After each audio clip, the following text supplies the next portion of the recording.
Hey guys, welcome back to the C&J show, and I have my favorite gin and juice here, and I got my sister NEEK.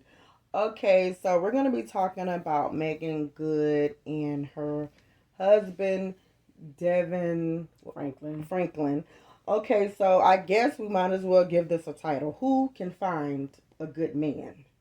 So NEEK, as you said, everybody was doing their prayers because we do know that Sierra, she been through the storm and now she has an amazing man. That's what everybody else say. Well, amazing husband. Mm. He's great. So in Megan Good's case, since he was a pastor, what do you think the divorce could have been about?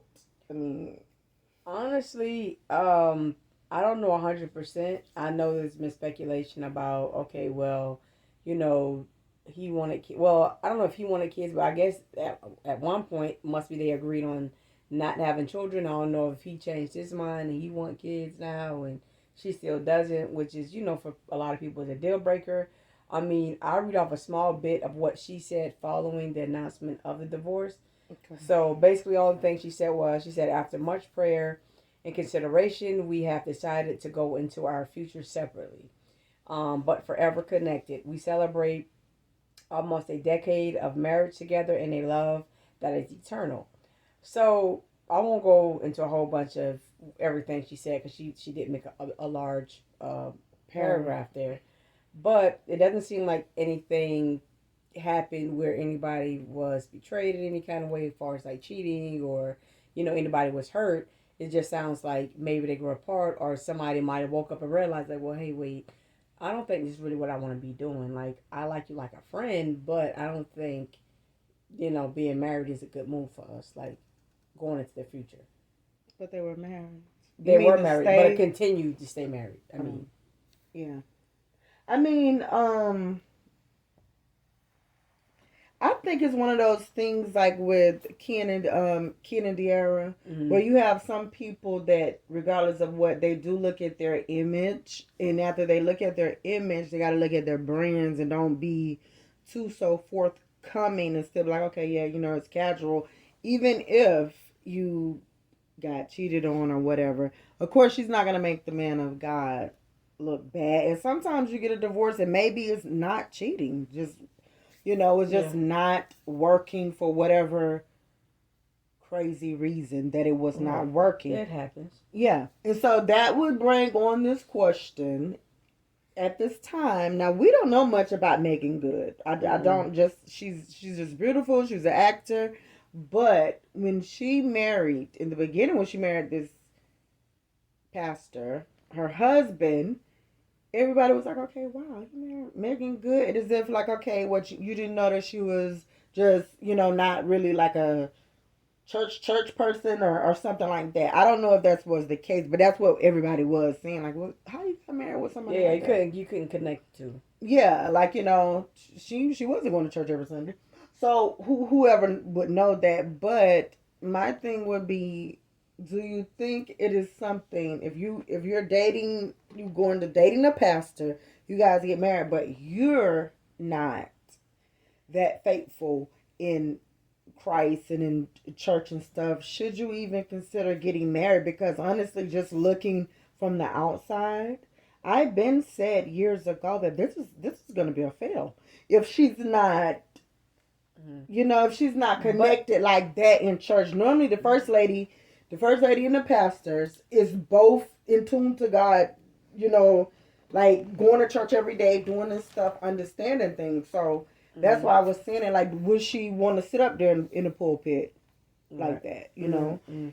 I mean, And Jill, what you think? I think a lot of it too was the criticism that she got from people in the church. I'm sure all of that plays a role in the marriage itself. It starts to, I guess, become more of a weight on a marriage when you have people criticizing things that you've said, down to things that you wear even. She Yeah. probably felt like, granted she wasn't the one that filed for the divorce, he was, but still I'm sure who she was as a person probably had to be compromised because of her new role as a pastor's wife.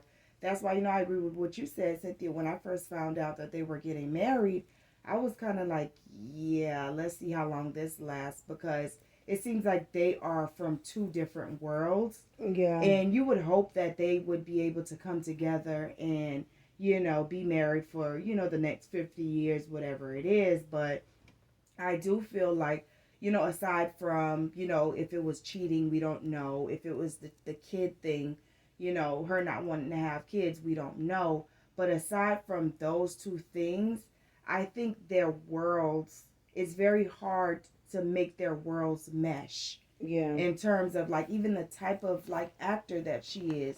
She's the it girl. She's the hot girl that all the guys want and lust after, and things like that. And you go from that to being a pastor's wife. Yeah. Yeah, then but in her whole career it seemed like it stopped too. It's just like, what was the last movie or role that she's had? You get what I mean? It's like pretty much like once she got married, it was just kind of like. Well, no, but how much of that equates to the marriage versus she's been in the business for a long time, and a lot of those girls really from back in the day, they're not really doing much, or they don't get booked as much the older they get. So it's like, okay, is it a marriage thing, or is it a, over 25 Hollywood thing? Like, which one is it? Right, So I think that's another thing too. But I think at the time she was very hot, and she was in things. I just think that when you are married to a pastor, you already got a bunch of eyes on you anyways. So it's the church. Everybody was already saying, she's dressing inappropriately. You got your cleavage out. No matter how she chooses to dress, somebody was saying, "Oh my God, how could she be a and he always dress?" And he always defended her, like, okay, no, we're not gonna do that because they don't have nothing to do with one thing. Don't have nothing to do with the other one. Yeah. So it's not like he was embarrassed or he didn't understand that she's a beautiful woman, and he wanted her to be this nun or whatever. I mean, she had respect for herself. She carried herself in a certain way, and I think that she always was just kind of like the background, pretty much, like to him. It's like, yes. That's what she became. She definitely dimmed her light and had him more so in the forefront, as the leader, blah blah blah, whatever. But honestly and truthfully speaking, I didn't like that, with and whatever, what I think doesn't matter. But I'm just saying, like, I don't think in any situation you should dim your light. Or maybe she was shying away from being in the spotlight so she wouldn't get talked about. It. I don't know.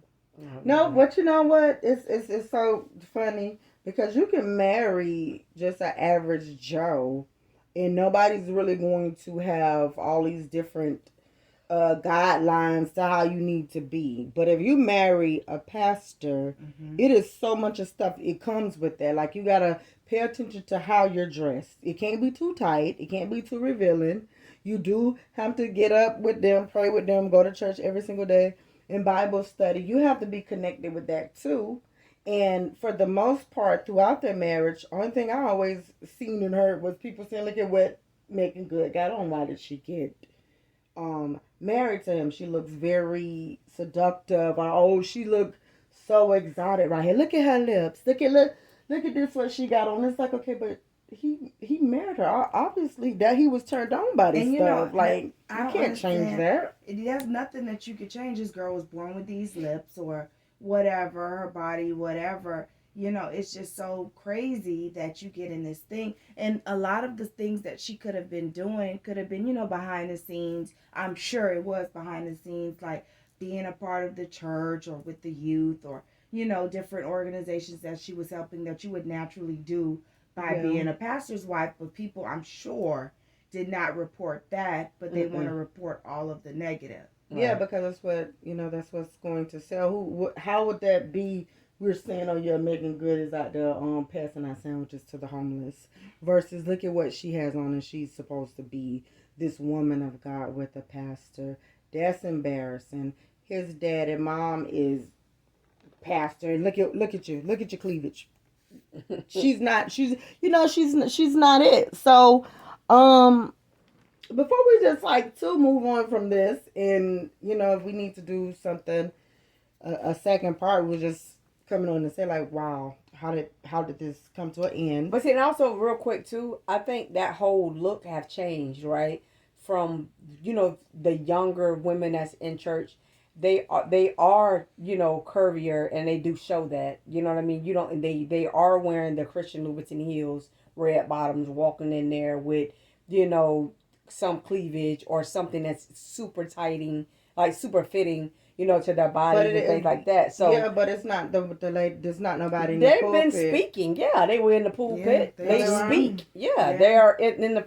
And I feel like because a lot of people some don't. of them are pastors themselves. I was looking at this lady the other day. She has very nice fitting stuff. Of course, she's covered or whatever. Very nice fitting. You see her nice little shape. She got her little Louboutins on, whatever. Blah blah blah. And she's a pastor. Yeah, and I don't think nothing is and I feel like things are changing. This is 2021. Nobody not coming in there with a suit on, and they shouldn't. And you shouldn't. I feel like it's. I feel like it is more welcoming to the youth to say like, well, dog, you know what I mean? This, you know what I mean? You don't have to completely change. You ain't got to change who you are. Like, you know what I mean? You person. can have style. People can look up to you still. People Yeah. can, you get what I'm saying? Whatever, and you're still you can understand what I'm going through because I'm sure people are still trying to talk to you still. But you know what? And I want you guys to leave a comment or comments, whatever, about this. I really want to know where this whole thing came about, where you have to look a certain way being dressed in the church, because me and Nick have talked about this before, and in my head I'm like, okay, isn't it something where you could come into the church ball naked, and isn't it something where they say come as you are and all of this different stuff? God don't judge. They don't mean that. They just mean come as you are in the first time to get saved. And the second time we walk about the door, you got to dress a little bit more appropriate now. Well, no sense. Doing now. This is what I think, though. I think a lot of those older women are, they're put off by how these young girls dress, because I think a lot of the times their husbands, the ones sitting right next to them, have a wondering eye. So Probably. Now you feel like, okay, this girl can't come up in here looking like this because she in church, blah, blah, blah.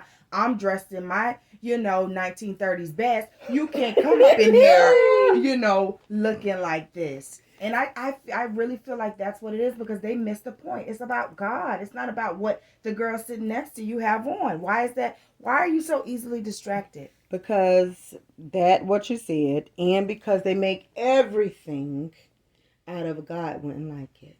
You said, look at that lustful. You don't like it. That's super tight. Oh, let me put a little cover over your legs because you're showing too much. It's just a lot. And you know what? It's really the people that's doing the lusting that they should persecute, rather than the people that are objects of lust.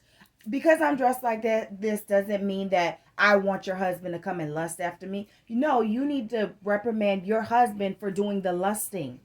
I better yet. Guess what? Maybe you should just like me too. If he's looking at it, obviously something is not wrong. But guys, we're gonna be back with this whole thing, because that is something to kind of consider, knowing who you're dating, what you're gonna put up with, and what you can do versus what you cannot do. And we are